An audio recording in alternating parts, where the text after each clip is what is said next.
15-20 kilometra këtu në parkun e Dajtit. Kryetari i Partisë Demokratike Sali Berisha deklaroi se opozita mbështet fuqishëm protestat qytetare që po zhvillohen prej ditësh. Gjatë një takimi me Departamentin e Arsimit në Partinë Demokratike, Berisha u bëri thirrje anëtarëve dhe mbështetësve të kësaj force politike që të jenë pjesë e protestave dhe të kontribuojnë në suksesin e tyre. Faktikisht ishim në protestën tonë të Nantë, por u thirr kjo protestë dhe ne zgjodhem të mbështesim atë dhe u bën thirrje anëtarëve dhe mbështetësve tanë të jenë çdo ditë në protestë.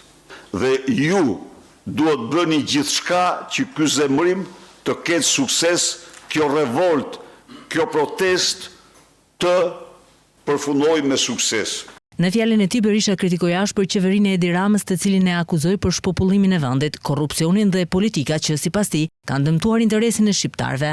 Është tradhtar i shkallës më të lartë. Është plaçkitësi më i madh i shqiptarëve. 4 miliardë euro është plaçka e portit të Durrësit.